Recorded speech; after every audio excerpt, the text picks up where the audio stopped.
Okay, this is where having a second driver comes in handy, as well as a second battery, second driver, so she can drive Rick around while I went in and got the second battery. That's Barb driving her now.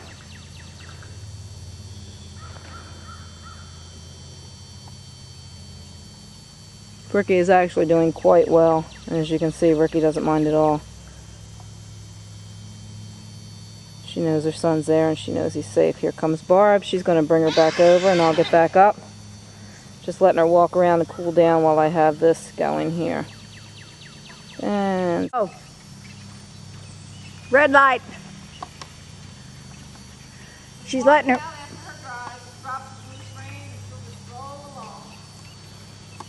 Let her drop down and relax. Get the ants off the viewfinder.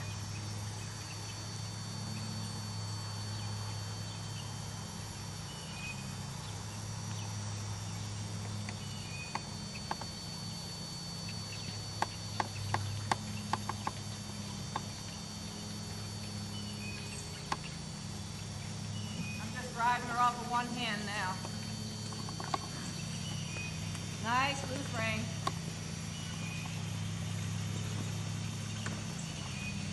Gonna bring her in here and unharness her.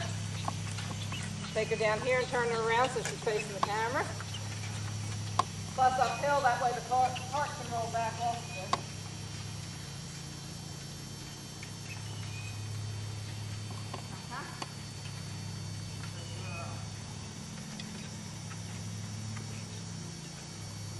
That's one thing I do want to show them. I'm going to have her do a pivot in place. Okay. From a standstill. Stop. Whoop. Whoop. I'm going to ask her to turn the cart in place here. Come around. Whoop. Come around. Come around. Come around.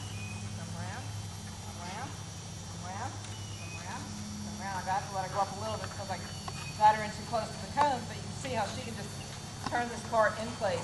Keep the wheel still and just turn it. Whoa. So if you get in a tight spot and you need to turn around, you can do it. Now I'm going to unharness. Whoa. Reins in one hand. Steady myself on the rein rail here. Step off. As with riding, most things start from the near side. Whoop. No rubbing in harness. No rubbing with a bridle on. You get in trouble. You do the reverse order of what you did hooking up. You undo the breeching first.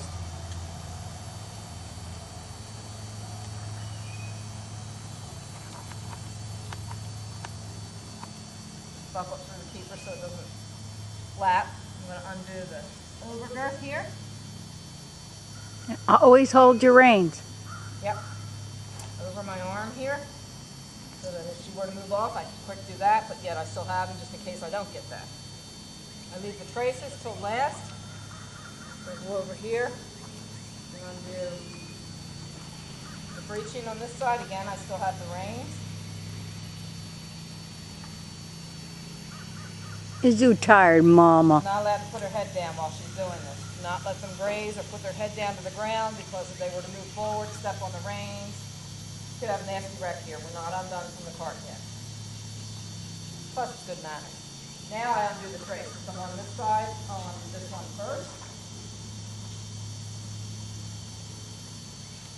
Probably one of the most critical times because she is still hooked to the cart just on one side, so if she were to move off, it would get nasty. Yeah, it would go on one side. Whoa. That's why it's the best to have a header until you're really, really sure of your horse. I'm just showing you how broke this mare is, but Barb is right. It's always good. I need to have a header if you have somebody around. A lot of times we drive, she'll drive Dandy, which is this mare's paternal half-brother, Sam, and I'll drive her, so we can drive ourselves. Back the cart off. I back it straight off. You can, once you clear the pockets, lift up. The problem with that going off is you got to make sure you're clear of that offside pocket before you raise it up, or you'll raise the pocket up too, the tug. Once that's done,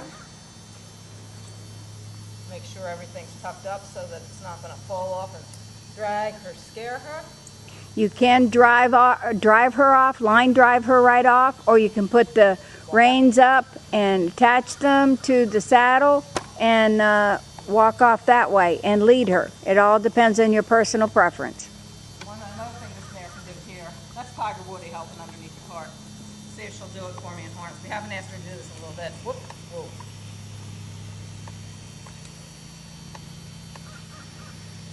Good job. I'm asking her to flex around. That was good, girl.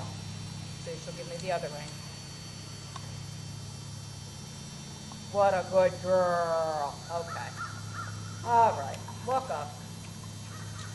Atta girl. You might have seen me with the whip reaching up. I'll pet her with the whip like I'm doing with my hand, too. Walk up. We'll come back to the barn and untake the harness off and get her a shower.